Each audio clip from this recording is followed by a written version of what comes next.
काम ऐसा करो कि नाम हो जाए, या अपना नाम ऐसा करो कि सुनते ही आपका काम हो जाए। नमस्कार, सुस्वागतम, वेलकम, अभिनंदन। मैं हूं आपके साथ आपकी अपनी होसन दोस्त डॉक्टर वाई राखी। आपका स्वागत अभिनंदन करती हूं आपके, मेरे और माता रानी के इस खूबसूरत से फेसबुक पेज पर। ओए होए, सुबह की राम राम। कैसा है मेरा ये परिवार? आप दिन दुगनी रात चौगनी तरक्की करें, आपकी लाइफ में सफलता रहे, आपका नाम सुनते ही किसी के चेहरे पर मुस्कान आए। जिंदगी बहुत छोटी है, ऊपर वाला ये डोरी कभी भी खींच सकता है। तो ऐसे कर्म कर कर जरूर जाएं कि जब आप इस दुनिया को छोड़कर अलविदा हो तो 10 आंखों में आंसू जरूर हो, आपके पीछे कम से कम आधा किलोमीटर तक भीड़ जरूर हो। उसी इंसान का मरना सार्थक है कि लोग ऑफिस छोड़ छोड़कर आपकी अंतिम दर्शन के लिए पहुंचे तो समझिएगा कि आपने जिंदगी में सच में कुछ अचीव किया है। वही जिंदगी का नाम है। भले ही हम आते अकेले हैं, हॉस्पिटल में दादा दादी नाना नानी का एक मेला लगा होता है कि बच्चा पैदा होने वाला है, लेकिन उससे ज़्यादा मैटर करता है कि आप जब पैदा हुए तो हॉस्पिटल के बाहर या ऑपरेशन थिएटर के बाहर 4 लोग खड़े थे, लेकिन जब आप इस दुनिया से जाते हैं कितने लोग खड़े हैं ये डिपेंड करता है आपके कर्मों पर। इसलिए कहती हूँ जस्ट बिलीव इन कर्मा और अच्छे कर्म कीजिए। ओए होए, इत्र जो है वो आपकी जिंदगी बना सकता है। और अगर इत्र का रिलेशन सावन के पावन महीने से, सावन भादो, मैं जो भी उपाय आपको अपने इस चैनल पे बता रही हूँ, आपने और भी वीडियोस देखी हैं, तो सावन भादो का नाम साथ में लिया जाता है। अगर आपकी जिंदगी में इत्र हो, ओए होए, तो आपकी जिंदगी महक जाती है। जितना इत्र और परफ्यूम हमें और आपको पसंद है उतना प्रभु को भी पसंद है। किसको नहीं पसंद होता?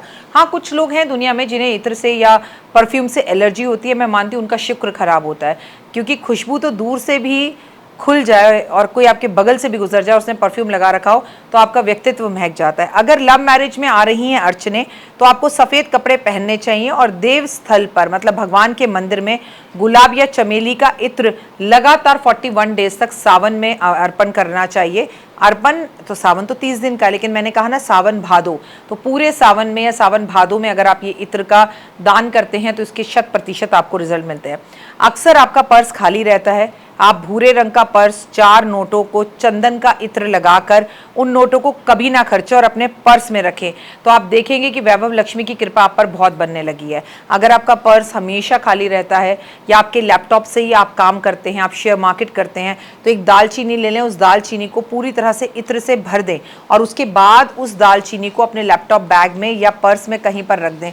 आप देखेंगे कि दिन दुगनी रात चौगनी आप तरक्की कर रहे हैं और आपके लैपटॉप से, जिससे आप शेयर मार्केट करते हैं या लैपटॉप से और भी कोई ऑनलाइन मार्केटिंग का काम करते हैं, जिससे आपका लैपटॉप या फ़ोन से पैसे का काम होता है, आप देखेंगे कि आपका पैसा पहले से बहुत ज़्यादा आने लगा। लेकिन हाँ, मेहनत करिएगा।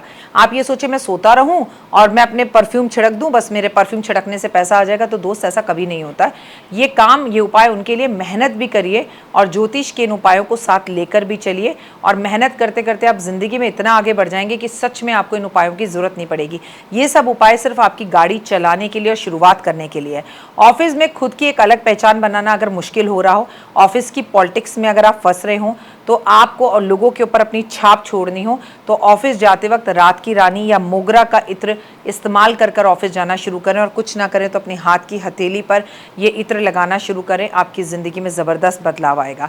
अगर आप मंगल के एक्सीडेंटों से बहुत परेशान हैं, अगर आपकी तमन्ना है आपका अपना घर हो लेकिन आपका अपना घर नहीं हो पा रहा हो, तो हनुमान जी की कृपा पाने के लिए मंगलवार वाले दिन हनुमान जी के दोनों कंधों पर केवड़े का जल अर्पण करें, उनके चरणों पर केवड़े का जल अर्पण करें, केवड़े का इत्र अर्पण करें। आप महसूस करेंगे, अगर आपके पास से हनुमान जी की मूर्ति बहुत दूर हो और पंडित जी आपको छूने ना दे रहे हो या इत्र लगाने ना दे रहे हो, तो हनुमान जी के मंदिर में जाके केवल केवड़े का इत्र स्प्रे कर दीजिए और आप देखेंगे कि आपकी ज़िंदगी में ज़बरदस्त चेंजेस आएंगे, लाइफ खूबसूरत हो जाएगी।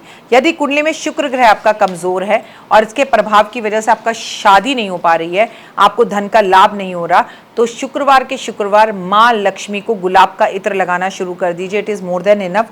उनको लगाने के साथ साथ खुद भी लगाइए और देखिए आपका शुक्र कितना अच्छा होगा। ज्योतिष के अनुसार अगर पति पत्नी में रोज़ विवाद हो रहे हो, जो कि मंगल ग्रह करवा रहा है, और हर तरफ प्रॉब्लम हो रही हो, तो भगवान को हार श्रृंगार का एक फूल आता है, इसका इत्र भी बाजार में मिलता है, भगवान विष्णु को अर्पण करना शुरू कर दीजिए। अपने बेडरूम में ये इत्र हस्बैंड के आने से पहले या रोज रात को लगाना शुरू कर दीजिए इसकी फ्रेग्रेंस को, तो आपके जीवन के अंदर से विवाद खत्म हो जाएंगे। यदि आपको अचानक धन से जुड़ा बड़ा नुकसान हो रहा है, तो 7 शुक्रवार सुहागनों को, 7 सुहागनों को लाल वस्तुएं भेंट दीजिए और उपहार में उन्हें गुलाब का इत्र भेंट जरूर दीजिए। ये आप सावन भादों के किसी भी महीने में कर सकते हैं, इससे आपको जबरदस्त लाभ होगा। पूजा करते वक्त तेज सुगंध की अगरबत्ती लगाना या इत्र लगाना और जो दीपक आप जला रहे हैं उस दीपक के अंदर इत्र लगाना, इससे भी महालक्ष्मी बेहद प्रसन्न होती हैं और आपकी मनोकामनाओं को पूर्ण करती हैं। लाइफ में 100% आपको सक्सेस मिलती है। यकीन ना हो तो कर देखिए, इत्र आपके व्यक्तित्व को पूरी तरह से बदल देता है। वैसे भी अपने ऑफिस, फैक्ट्री, घर, इनमें हमेशा कुछ खुशबूदार चीज़ें लगाने से घर का माहौल बहुत पॉजिटिव और बढ़िया होता है। फिलहाल मुझे दीजिए इजाज़त, अपना रखिएगा बहुत खास ख्याल।